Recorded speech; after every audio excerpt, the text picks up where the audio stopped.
ISIS, I would say Al-Qaeda doesn't represent that ideology. But Saif, I would also say that, even 969, do you know who the 969 are? 969er? 969 terrorist group. No. Is it I know the 7/11. That was a terrorist attack that took place in London. No. Oh, no, okay. 969 is an extremist Buddhist group. Yeah, and that is the main extremist Buddhist group. But I would question why you don't know, because a lot of Muslims have died in Myanmar because of the 969. Have you heard? I know I mentioned RSS. Have you heard of the Hindutva group? I think so, yeah. I wrote a small, I work a little bit in this domain, so yes. Yeah. Very good. When's the last time that you heard or you saw the Hindutva being covered in the mainstream media in this country? Well, no, that has not been covered. I don't watch British media, so I cannot speak for that, but I can say in general, it's not a topic that's covered. But Saif, I've been following Indian news for, I would say, the best part of half a year to a year. And I'm telling you, there's certain things that have happened in the last couple of weeks. In fact, last week, this was an issue. This happened in India, where there were protests taking place against the police.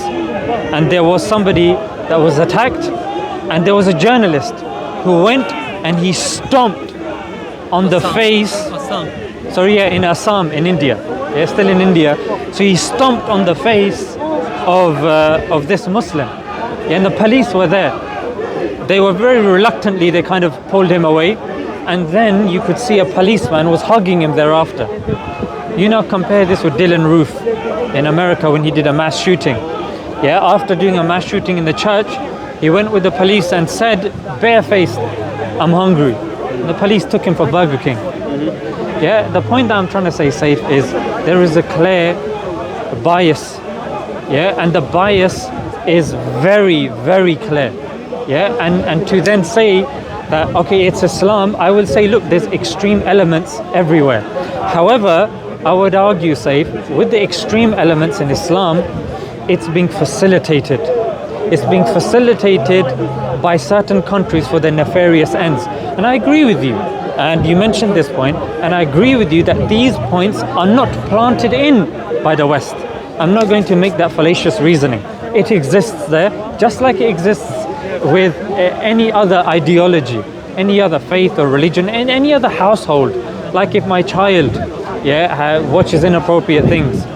If Saif, I now allow him, I give him a laptop for his room, I don't check his internet history. What I'm doing is I'm facilitating for that desire in him and that addiction to pornography and the likes to grow. However, when I'm kind of on it, I'm like, no, let's have a discussion, mate. Why do you feel the need to do that? Yeah, and you know what? I'm not giving you a device for your room. You're going to watch it in the sitting room where it's a family room, etc. But what I'm arguing is, just like with Hillary Clinton and of course the CIA and the Mujahideen fighting Soviet Union, and even in Iran in about 1951, they had a leader, Mohammad Mossadegh. Yeah, despite his name, he's very secular. And the smile, Mohammad Mossadegh? Okay. He was a democratically elected leader. Iran was very liberal democratic. Yeah, the West would see it and think, wow, what a liberalized country. Yeah. However, Mohammad Mossadegh made a mistake. He made a mistake of trying to nationalize BP, British Petroleum. The British had a big problem with that. Yeah, and when they had a big problem with that, they didn't look whether it was a democracy or not a democracy. Thereafter, what they did was they noticed the dissenting voices there, and I would suggest don't take my word for it. There is an academic, Mark Curtis, he talks about this. You can read from neutral historians about what happened with Mohammad Mossadegh, because it's very important to modern day Iran that we see today. And what happened, Saif, was with BP, that was their main thing. And the Ayatollahs were the other groups. And they started kind of going with them and assisting them. And the Shah came in, and then there was a brutal dictatorship, and thereafter the Ayatollahs came in. They received support. Now, I agree with you that the Ayatollahs, their mentality was not given by the West. However, it was fostered and festered. Yes, exactly. Yeah? I think we're good on this one. Yeah, it's the same with the Hindutva. Like it's argued that there's this in India, Pakistan. There was this ideology that before it was Hindustan, Bangladesh, India, Pakistan, and then there was a split.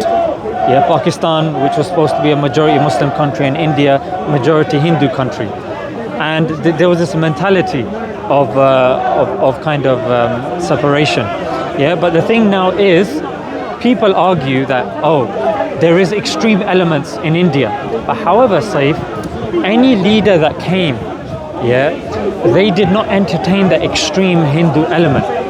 But what happened was, at that time, not at that time, at this time now, because the leader, Modi, is from RSS, which again has correlatable similarities with Nazism also. This again is, you can read it in Intercept and Guardian, and a lot of academics talk about its similarities to the Nazi mentality. In fact, it's mapped on the RSS, you can research this, mapped on the Nazi mentality. And even the Brits, they have issue with that. But because the trade is so good with India, in fact, the mere presence of Priti Patel, one of the impetus or one of the positive things was Britain can have a good relationship with Modi and with India. And that's why they took them off the red list before Pakistan, even though their COVID cases were very high. There's a lot of issues, but the point that I'm trying to say safe is now it's safe. It's safe. It's safe for India to light the flames of extreme Hindu mentality to such a degree, Saif. Check this out. I mean, you've done research as well. You know the amount of lynchings that take place on a regular basis in India. Now it's gone to legislation that Muslims are being kept out. Like, we're accepting immigrants from Christian immigrants, Sikh immigrants, and other immigrants, but Muslims are deliberately being left out. Point that I'm trying to say, Saif, I'm sure you've agreed as well, that there is, and the argument same applies with Saudi, that if Saudi was such an oppressive country and all of this, why is it that the West has been aligning itself with Saudi and has not been giving it liberating the women there, not been giving it a democracy, even though international politics, my background is in political science. International politics can be explained out of multiple theories, liberalism, Marxism, but the ones that is most relevant here is realism. Realism is all about power, all about interest, and it's how most states operate in the international context, because there's no rules, there's no laws, there's no courts really. And I agree, the Hindu government, the Modi government is not a good example of where states should be in this day and age. I agree that in Pakistan it's the same. In Pakistan it's kind of maybe a little bit of the opposite, where also other minorities are being attacked and being accused of blasphemy when they do. I've written personally a lot of articles about minorities in Pakistan being attacked and temples being sacked because of certain, I think, non-important blasphemy cases. I hope that both those countries move towards a civil state where people are equal, people are free, and people have dignity and rights despite where they. I hope so too. I really hope that is in the future. So I guess just for the viewers that are watching, I guess what I wanted to unpack was this kind of ISIS, Al-Qaeda groups, and it's good that we managed to kind of unpack this to show that there is a disjunct.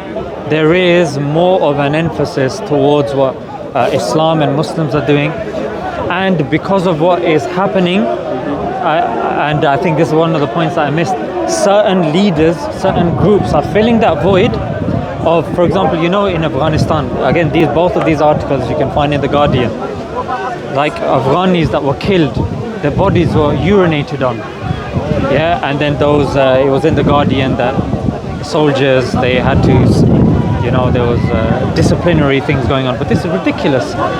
There were kind of a dead Afghan's prosthetic leg, they put beer in it and they were drinking from it.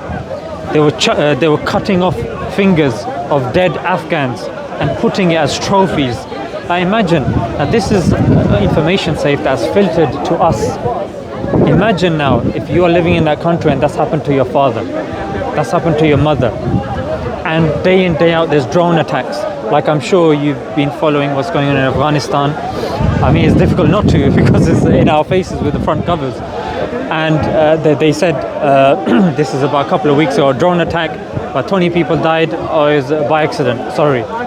Yeah, and even Australia, they apologize for what happened in Afghanistan and we're disciplining our people. But sorry, it's not good enough.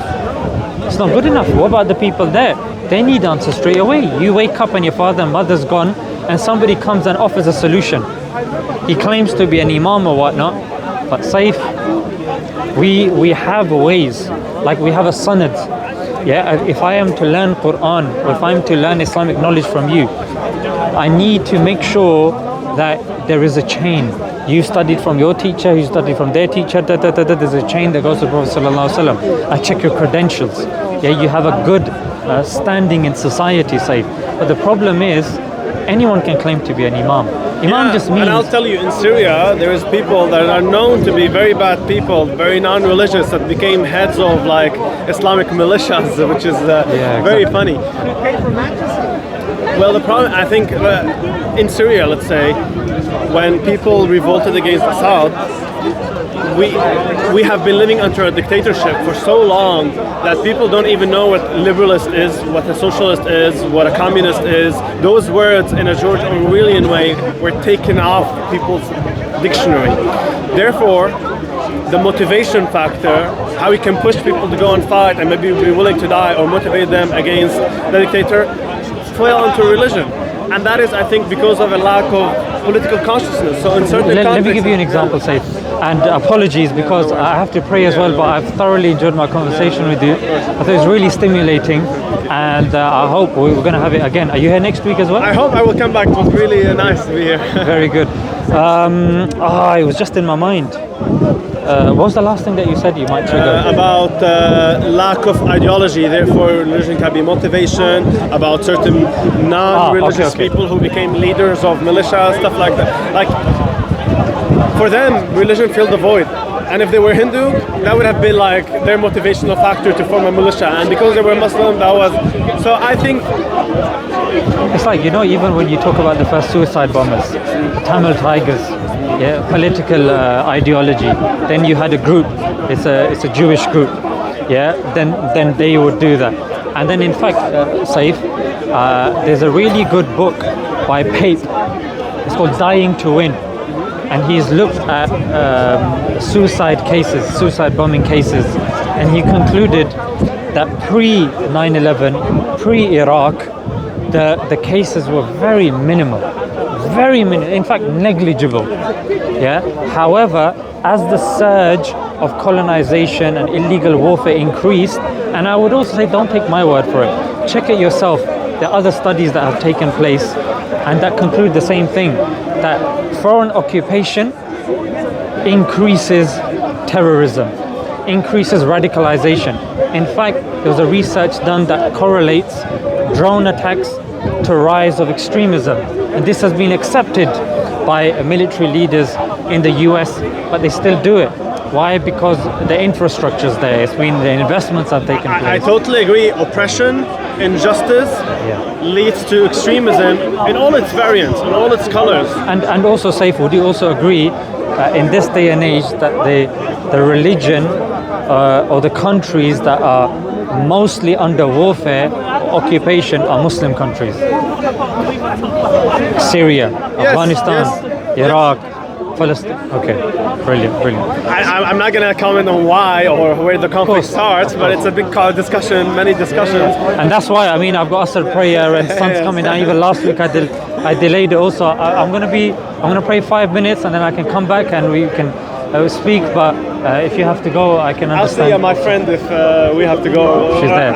Or that I'll see you next week. I'll say, wallahi, it was a real pleasure speaking to you. You too also. And speaking to people like yourself that, have seen certain things, but they're still able to have a rational, a positive, you have a mashallah nice smile also. Thank you.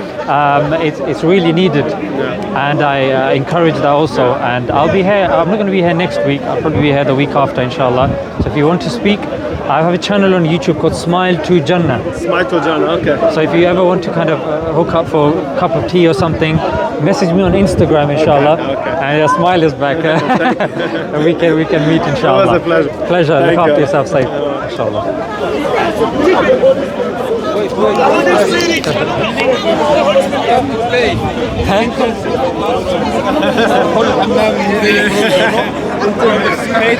Paid interview.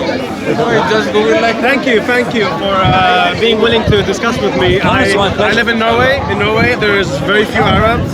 There's very few Muslims generally, and I know people can be ugly on the internet. I know that